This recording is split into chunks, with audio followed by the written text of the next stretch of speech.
tuongerako ne ntumirako bonna bonna abatulaba nga basinza ku Facebook page yaffe ABS TV official page ne ntumirako gonna bonna abatulaba nga basinza ku YouTube nama batubuuza ka program nga siziraba ku YouTube nga sibiraba mpa links tezo ngofaayo kutegera Irene kikyawedeza wamune munne Emmanuel Minsa Kavi. Thank you so much atwala mu benjawulo mu districts ezenjawulo masaza ga Buganda gosa gerabira agenjawulo nensi yonna okutwalira wamu. Thank you so much for watching ABS television. Abala tubala musizaako nnyo nga wasosoli bubingo kifaa kikuluma ng'olumutudde kukuluma naye nga essaawa eno nga tonagenda mu ddwaliro munaye kwate kubugenda mu ddwaliro obulamu obwo bwe bugagga teri kintu kyogenda okufuna kirungi nga toli mulamu. Let us make sure nti bafuna ekibadde genda bakkebere ate stop self medication. Bw'owulira ng'embeera si nnungi kwateko bagenda mu ddwaliro bakujjanjabe kubanga tubaagala muli balamu. Bannange njatumirako nayiba waffe sijja kuganya embeera olw'ebyokwerinda bambi bayingidde ekiro kati ate ne bakamenya ne batwala ebintu byako bwe mbadde emba bannangidde tigwobeerako mpa otwogera ku babbi bakola ki kumbe njogera lunaku tebakola ki olenyinyini wano ng'obeerawo ati wano wembera olaba wano kati olaba ennyumba zino ziri wano zinazimba wano ozaezo ezempyezo munango omubbi yazze ekiro yazze ffenna atukeberako mukikomera kyange mwennyini okitegera omubbi yazze atukeberako ffenna pabalina amasanyalaze ku nzigi teyatawaanye oluggi otandika omusanyalaze lwe yayingire newogana nekuba essimu ku polisi enne za Uganda. So mami chibinya babintu bana bavubuka ate bavubuka tunulide ebigere biryaba in fact babirena mu bigere so bigere bya bavubuka bato bavubuka mukole obubbi in fact obo interview bit tosobola kubisa standing for long so ulwakera action to bako ogendo omusajja no wali bunaka babulira ine emirimu ono wache babulira ine emirimu kata kujombeka TV ogena kale yamusenemeka baje kale mitwala nawo batano galira wiki bato bakolire kadani akaba aye omusawo muganda abanyo okologa babbiwali logera chi so abavubuka let us try owerenga bunaku bako Dani akaba iya singafuna musawo ngana so logo mubyo nagwe dalu ebintu ebityo so tubele abantu bakulu tukere dwokera toloweza nyumba ya muno loweza mu mutwego nangalozo ngenda kuli acho lwalero make sure musajja aberaza nalange mbera ko ate fe twabayamba no ABS munyumirwa ngate umufunamu tobafuna musajja jana nawe njafuna chakula ki program ene bamwe ebintu bingi bire nogo bingi gamawulire amayitisi tubamu no mugenyo yaberaze okuba kensonga gusa nego nakola kuna bisese nga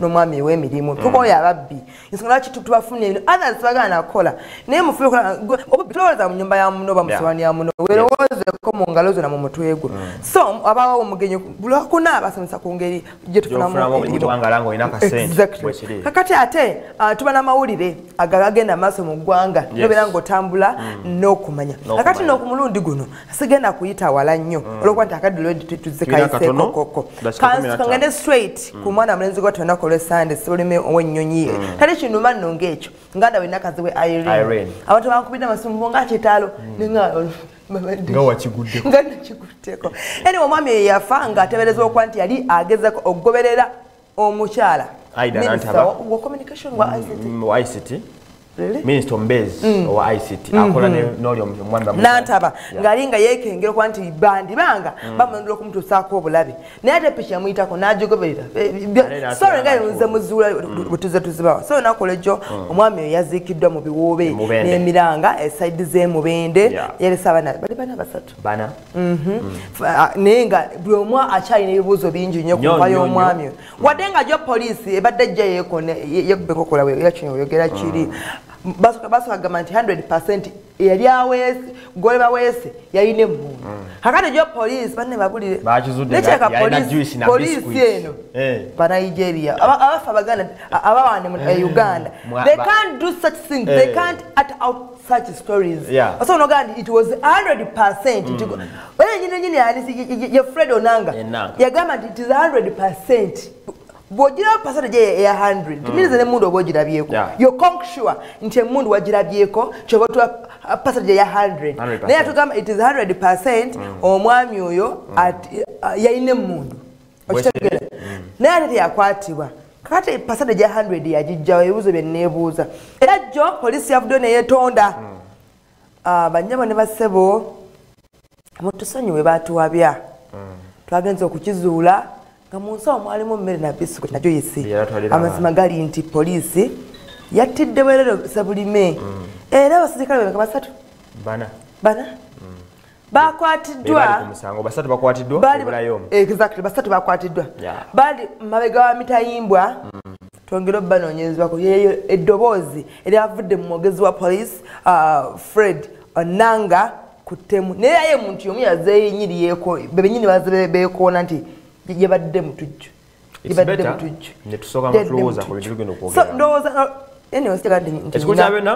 police yavudde neyetonda netugamba nti naye kambuuze ng'ojjako okwetonda yes yetonze omanyi ne story after danger eruma nnyo before doing anything, before killing someone, before choosing someone, before abusing, before taking any step or college chetu. So koloze. Utufu myameno abadaba kale mutemu abadago bananta bo mulungi. Mukuta ali kuchi pingu lwacho bero mutta. No musaka banga no mojako no mukola kiracho tunonya batutidde abantu banja baba fa mu ngeri ya boda bichi atogo ofenyansa okutako ne kumubye gwotebereza lwachi abera to because mu bigambo by'abantu baganti omuvubuka Sabulime yalajana tibanange temunzita bwe manga munnekengedde mutale ku police temukola ki temunzita obusungu odagati atuwe butwe so judgments bwezito mu Uganda zituswaza are nantaba Banaga wabakyala tubadde kinantaba era yayongerezako ng'agamba nti ekituufu kiri nti ne kusala kati wadde Sabulime yatiddwa ye tannakutusa ndowooza oba yeekaza simanyi. I would advise Nantaba only one thing. To keep quiet. Asirike. Naye yagambye mbunze amazima gali nti nze nkyalowooza nti Sabulime yadde mutuuka. Weebuuse. Nantaba weebuuse ekimala. Tukirinako ebyafaayo bingi weebuuse ekimala. Naye abantu bali maziga nti bakonga yabudde nagambo ng'okyo nze obulimula nsumulawe. Yandibadde awabwi condolence whatever. N'osirikanga omutwe obuvunaanyizibwa naye agamba alaga olimu Nantaba osaaga.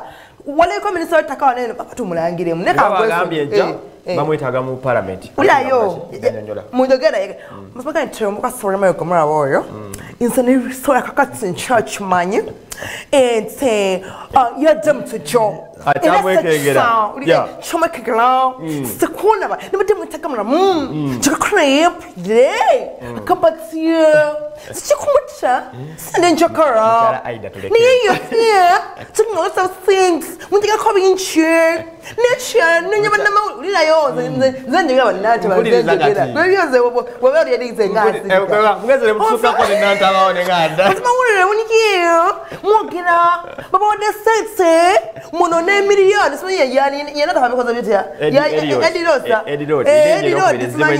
muno ne erinnyeri Edirosa mumuvume nisima buri sone ne mutukiba kwata really but they are paid okola yowakoze Nantaba oli mukazi mukulu ngocha kubera nti okuba amasimu public mu presence akwagala eyo tatachikumira mu myaka gyakito so abantu abanga bali mu bulumi siyomba nyomba nafuda kwenda nayombyedda so abantu bali mu bulumi tubeka manyo yakolomye nnyo waliyo ebigambo betakozesa nga abantu bali mu ki of course kati gwotoine yadengolo gye bakubye ologo basene baleka nekyala yagambye mubalina essubi Nantaba agenda kulabira family muno nakuvuherere mu kamulali katanansha polisi yemanyi kwansage kyenabadde ndowooza Nantaba beautiful bwatu bweyayogera tugende tulabe video ezabadde mukuziika babagwe yagenze kuziika kyeyimani wakitundu yagambye nti sabo yogera ku byakufa don't even mention any single one about politics. Tugate videos bbiri tuwulire Enanga siye Onanga Fred omwogezi wa polisi nga yetondere eggwanga mbu babuse mu nsobi era nawo tebamanya munsawo wabadde mu juice na biso kwete nze mukuziika musezza okunsanyusa yabadde Frank Kashumba eyasabye omwana omuto nagaba mukwase Frank abanange bambi tugaayadde wadde toyongerako kamaloza mission yange ama Mr Frank Kashumba thank you so much for kyewakoze webale nnyo abantu ngabo yakwata omuwala oli nakubeera etuyita ebyokusaaga 10 years back myaka namuwerera namusitula okuva we yali wetwogera kati yafuuka Kashumba nawamugaso muli neggwanga naye yesejjirinya yatugambye agenda wayo emitwala nindako yesajja walengedde ekinyooka yasookawo Kwezimanyiza nyina alimwe kubira kagundi agenda kufonya kakati ne mbabulye mujja kalo munaku yabannamu sajjirinya ne omugati embata egenze mwalo mwefide abeerawo bwati nite talina nnyo kyakola naye gashumba thank you so much omulundi gumu tulabe video enaka gyeyayogedde tulabe abantu abalinza kuziika bagweni kyeyayogedde kuziika bamugee please don't talk about anything about politics tetubyagala naye abantu batabukidde jeyimani ne bamuŋoola nebirala byogenda okulaba mu video ezo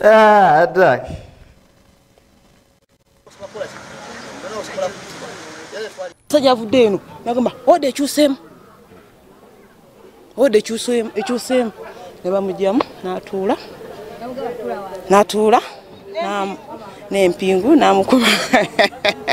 n'amukuba omugongo afaane n'atambulamu ebigere kimu bibiri byamaze n'amukuba ebyasi yabadde tadduka bamaze omumukwata nga adduka emmanga ne bamuleeta bulungi ne bamukomyawo ng'ali ku mpingu ne bamuyingiza mu patulo ne bavugako paka nga wali nabamala ne baggulawo eki ne bagamba gundi ekyuse ode ekyuse kituufu nti ono omusirikale waffe omu eyali akulira 99 eno oba gwe bayitako kakomanda yamusikayo oluvannyuma lw'okuwanyisiganya ebigambo awo ebitonotono ebitujja bibategeeza n'amukuba amasasi abiri agasobola okumugya mu bulamu obw'ensi eno kitalo nnyo okusirikira okugezaako okukweka obujulizi n'okuwabya bakomanda baabwe oluvannyuma lw'okubawa amawulire agaali amafuukuule agaali amajingirire nti bakuba Ronald Sebulima amasasi ng'agezaako okutoloka yabadde n'ebbaga gyaweese ku mugongo naye bagijja ne bagisumululamu abaddemu jasi bisoda n'amazzi twatutte ensawo gye yabadde akutte ng'ekizibiti era mwabaddemu ebyokunywa n'ebyokulya bye tusuubira nti yabadde atwalira abaana n'emmundu zaffe emmundu abasirikale bano abasatu ze babadde nazo twazibajjeeko tusobole okuzikebera kino kiyamba wadde omuntu eyakubye amanyikiddwa naye nga obujulizi buno buyamba nnyo okuggumiza omusango ogwe gwe yali aweese tetunaddamu kumusisinkana naye yapulira omwo mu bantu naye nga ekifaananyi kye twafunye kiraga nti yali omuntu gwe yali ayambyeko okumuwa ekiragiro ekimutwala ku ssomero alipoota eyo enaaba etuuse mu kitongole ekikulembera amateeka mu poliisi bajja kufuna engeri gye bakwataganamu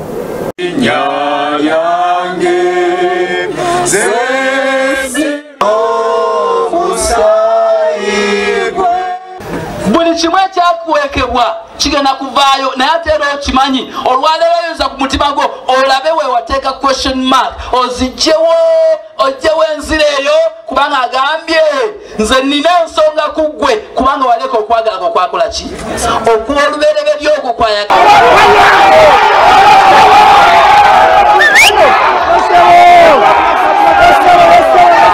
nsuubira nti onooba oyimiridde okwogera njagala oyogere tukwere nga tugenda ku mulamwa ogw'okukungubaga nga tetuteekamu bya bufuzi byati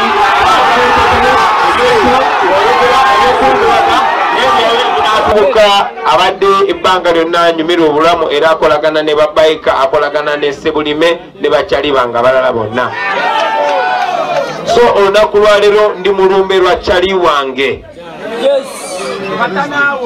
n'olw'ensonga eyo mukulu ssentebe nsaba bwe mba nkungubagira kyali wange ondeke ebinuma binnumenga basebo ne bannyabo twogera ebintu bino okumala ebbanga ddene si kubanga bitunyumira si kubanga bitusanyusa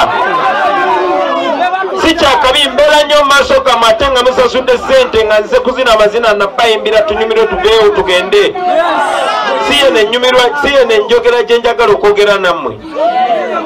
Bino ebintu tubyogerako baganda bange si kubanga twakyawagana ne gavumenti nekubanga byaddala mu kyalo kino kyennyini mu kitundu kino kyennyini gyakawera emyezi 5 nga basekyali waffe gwe bayita Kirumira tewali ripooti n'emu yali ekologera. So bwe twogera ku bintu bino baganda bange tuba tetuli mu byabufuzi.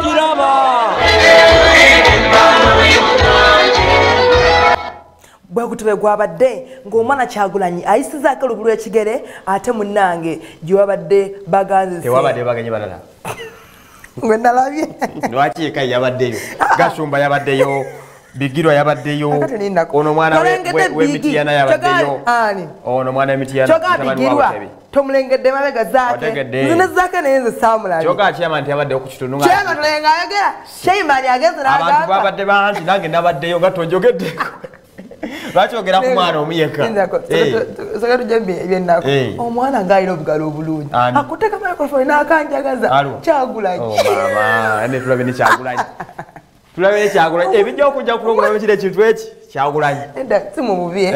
Neshale kinumye mwakozeemu bakiki. Stress tosobola kuyingira government eno notakogga. Ata kyakogga ngawe. Totisa. Sikubadde sagala kwenkane. Yaliwa. Nange nsabanya bekutuka najja kuntu. Nekyala. Olulimi olukyaganye. Olwaki? Olulimi bakyali bange. Abagundi abaserikale balina enjogera egamba nti once a soldier always a soldier. Kakati ne Kyagulanyi once someone always someone. Onakidamusenga byabiri mu kumwatuka nga ebintu byefudde. Era linda nze kuba kafana nikamusinga bwe kyakumacha. Olulimi lyakyuka. What can really happen nga munyiziza nga yemukulembeze nga ina n'obuyinza mwana bakyalibe ba. Anyway, netukulu kya Venantiyo. Nenga byonna mu byonna Sulema yazikiddwa mu buswavu. Twaswadde nga abapoliisi ge mazima. Ate nze babuulire kyemaze okulaba. Teri mulimu muzungu nga gwa kwogera poliisi. Kubanga gwe omu kujja n'ogamba it was 100%. Gwe babadde baweese yabadde n'emmundu. Kakati era gwe omu gwogenda okudda era otugambe tamazima gali nti yadde aweese bisikuiti. They did a honorable thing. Ne beetonda. No, kati beyond kwetonda. Kiki osubira genda ku Facebook page yaffe eya ABS official page mwabali mu kuswiminga live namwabali mu kutaba otubuulire ng'ojjako ekyokwetonda omwami adina obuvunaanyizibwa obuwerera abaana abaana basigadde mu bbanga tebalina mama tebalina taata ate nanga yatugambye poliisi egenda kulirira family. Beyond that twagala parliament ensonga zino erime zikomyawo ezigende buziba. N'omukyalo oyo yekalakasa sikikwora bano ngambye abantu abo poliisi n'ennantaba batuule basalire poliisi. Yageze n'agamba nti nyina bamafiya kati yatazeko kasaba mafiya kaliwo bamafiya nza okomejerejeri be bali mu kumulonda oyo bamusetingidde gundi. So nze kyembadde nsaba nantaba ne poliisi ne gavumenti kuba abaserikale emmundu zibakozesa za gavumenti. So ndowooza gavumenti ule wansi tubeere benkanya so obulamu bwagenze si bwakudda naye bano abaana mubayiyiriza ki naye mukwano ali eyo njala weeyunge ku programu eno ng'ogenda ku Facebook page yaffe ya ABS TV. Beyond poliisi okwetonda eyo gavumenti beyond gavumenti okwetonda kiki kyosuubira kyebandigadde bagattako kyebayinza okugattako otubuulire tujja batusoma obako akade katute twogere ku birala kati ninnyo briefly twogere ku nsonga z'ennyonyi twesunga ennyonyi zange tuwulire nti Uganda Airlines ekomyewo ekimmazeemu amaanyi nzikola sisena byenda mu lubuto bwe mpulidde teri tulinamu 2%. Ministry of Transport erinamu 1%, then a Ministry of kulika bayinako 1%. 1%. Kati nebeera nga bikola 2% Uganda mu nnyonyi yaffe tulinamu 2%. Kati emigabo emirala that is 98. Jani nawulidde okulinnya erikonebwako erinnya muhakanizi ndowooza katugende kasana wadde mujukire nti emigga yasenga otukubwa mu Arua gyali giva ku ye okuva olwo mbadde siwuliranga alina kyakozeeki naye jjo yavudde n'obujulizi obukakasa tulinako 2% mu Uganda Airways. Bw'okomawo ogenda buziba ku nsonga eyo yennyini. Let's first watch the video tulabe Kasiyano ne banne nayako ne Patrick Nsamba naye badde katulabe kiki kyabadde mu nsonga ezo zibagende parliament tukomawo tubuulire gwe munaffe erinnya Nsamba ngolisodiyiza nnyo. We owe this country a duty. The Uganda is not going to come to an end tomorrow because we have not taken a decision on this matter. Let us give further scrutiny to this whole process of procurement. Otherwise, as of now, my brothers and sisters, honorable colleagues, we are forking out money, paying money for an investment that Uganda is not owner to. The directors are individual members in their own names. The name of Muhakanizi and the name of another individual. Mr. Speaker, we do not want to sit here and sound as if we are not for Uganda Airlines. We are for Uganda Airlines, but we want it to be done in the proper way for the benefit of Uganda. The government incorporated Uganda National Airlines Company. The company, Uganda Airlines, has never been owned by any individual other than Uganda, other than the government of Uganda. We should also be in charge of ground cargo handling. We should also be in charge of the cargo at the airport, in repairing planes. Short of those, this plane, national airline they're bringing, will be just be draining this country. That we give the committee to get time to look at it and assess how it impacts on their other report and whether they now have to advise plenary either one way or the other. Hey. Zize nsonga z'ennyonyi. Yes. Ensonga z'ennyonyi kyasinza okundumako. Uganda betanga mu nnyonyi yaayo erina mu 2%.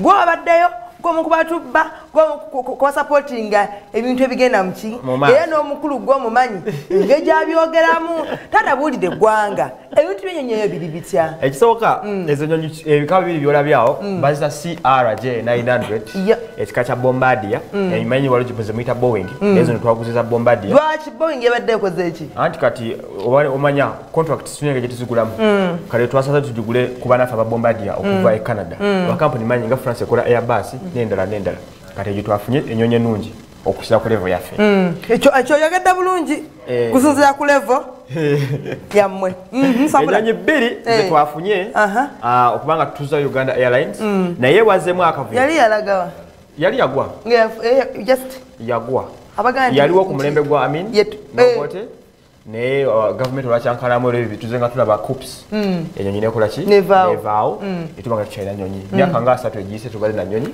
takolayo olusodo obanga tugenda zifuna nga 8 omwezi ogujja zijja kuba zituuka naye wazeemu goziriini oluvannyuma lwokubanga bagamba nti ennyonyi ezo waliwo bamafia baali basazeewo beeguze emigabo gavumenti yesponsorinze buli kimu gavumenti yesponsorinze buli kimu naye ate mukubanga yetaddemu sente zonna eri abawandiisiza ennyonyi bafuuke badirekita bo babeere nga bananyini nnyonyi ezo nga mwakondawo okulinya ne bayita muhakanizi lyayogeddwako ejjo badde basaba supplementary budget ya billions 2.8 to make sure covering ennyonyi zikoleki zigweyo bazimaleyo ziri mmeka biri zokka peya nanti mugenda mugula mpola twandiguze 5 zitalina sente katuguleke bbiri omwaka guno n'omuha ojja tunagula endala so akavuyo kaze report nesoke fuluma nti ennyonyi zetwogerako tulinamu emigabo just emeka ebiri so tubere bakakamu ekyo kyakyankalanyiza ennyo ababaka ne bagane mujje mutukoleki mutunyonyole what's really happening oluvannyuma ennyo n'omukyala Monica Ntege Azuba ye minisita w'ebyentambula n'alambulula nti emigo 10 ku 10